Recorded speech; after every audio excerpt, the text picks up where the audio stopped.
موږ تاسې ډیافراګم مسل وایو چې دا هغه عضله ده چې توراسیک کیویټي جلا کوي د ابډومینل کیویټي څخه جلا کېږي. مخکې ما په ویډیو کې هم وویله توراسیک کیویټي جلا کېږي د ابډومینل کیویټي څخه شاوس، یعنې نس خلیګه او د سینې خلیګه سره جلا کوي.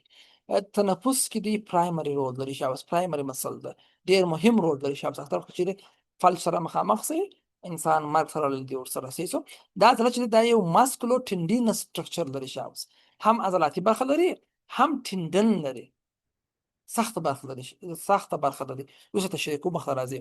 نو د دې برخه لري شاوس، یو شاوخوا برخه ده چې هغه ته پریپرل ماسکولر پارت ویل کیږي. دا ګول عضله ده، دغه شاوخوا برخه ته ویل کیږي پریپرل ماسکولر عضله پارت، او دغه منځ ته چې هغه کلک هم دی ټینډن هم دی شاوس، هغه ته بیا سنټرل ټینډینس پارت ویل کیږي.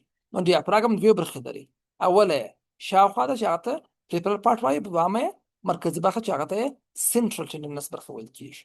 صحیح؟ دا هغه عضله ده چې د نس د کیویټي لوړ سپیریور دیوال جوړوي او نس کیویټي جلا کوي د توراسیک کیویټي څخه جلا کوي شاوس. د دې شروع څو ځای د څو ځای شروع کیږي. اول اوریجن سټرنل پارت، کوم چې په سټرنوم څخه شروع کیږي هغه زایپویډ پروسس، دغه مخ خوا دغه ځای دلته زایپویډ پروسس څخه شروع کیږي. بل کوسټل پارت چې د پښتۍ ته شروع کیږي په دواړو اړخو کې د اوومې څخه نیولې تر 12 پښتیو د کارټلیج یا غضروف څخه شروع کیږي، هم په دې اړخ کې هم په دې اړخ کې. صحیح شو؟ دا وویل. او بل په شاخوا کې چیرې شروع کیږي؟ صحیح شو؟ لمبر پارت چې د شاوس چیرې شروع کیږي؟ چې ورې میډیل او لیټرل ارکویټ لیګامنټونه دي، ترته وایي دا ځای دلته میډیل او لیټرل ته ارکویټ لیګامنټونه دي شاوس په منځ کې دي، او بل لیټرل ته ورخوا ته قرار لري چې دوس شروع کیږي. صحیح شو؟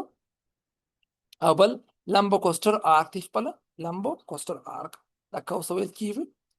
او بل د L2 د L1 څخه تر L3 پورې، L1 صحیح شو؟ L2 او L3 ته قرار لري. د دغو د باډي څخه هم شروع کیږي او انټرورټیبرل ډیسکوس هم شروع کیږي.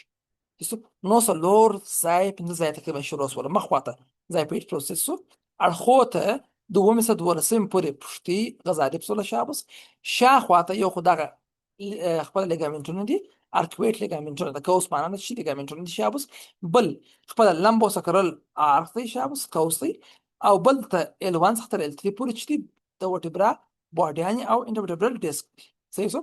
نو شاخواته چې ده ډېر لاندې شروع کیږي، اړخو ته لږ لوړه مخ ته ډېر لوړه. صحیح شو؟ ختم یې چیرې دی؟ چیرې ختمیږي؟ ټول برخې داسې راځي راځي راځي راځي راځي راځي په دا منځ کې ختمیږي چې هغه ته سنټرل ټینډنس پارت ویل کېږي، په دا منځ کې ختمیږي. نرف چې دی د پیرینیک نرف راځي، د غاړې څخه ورته راځي C3 تر C5 پورې، سربیکل 3 سربیکل 4 سربیکل 5 دغه څخه منشأ اخلي. او د هیڅ دپاره بیا د خپله د شپږمې څخه تر 11 پورې انټرکوسټل نرفونه ورته راځي شامس، هغه چې کې هیڅ انتقالوي.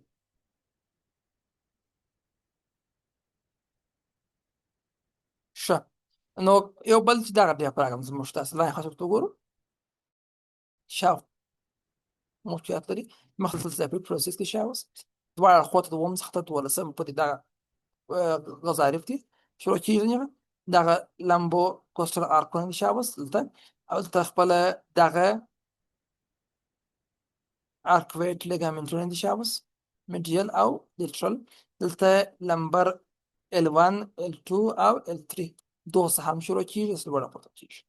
په ډیافراګم کې درې مهم اوپننګز شته چې دا به نه هېروئ، ډېر مهم دي چې دغه درې خالیګاوې چې دي مهم ساختمانونه د توراسیک خالیګاه او د نس خالیګاه ترمنځ سره تېرېږي راتېرېږي، چې د هغو څخه یو وینه کاوا ده چې د لاندې خوا خرابه وینه چشکي زړه ته راوړي. صحیح شو؟ غټ ورید دی په وجود کې چې دا د T8 په برابر چې دی د نس څخه ځي تېرېږي، چېرې ځي؟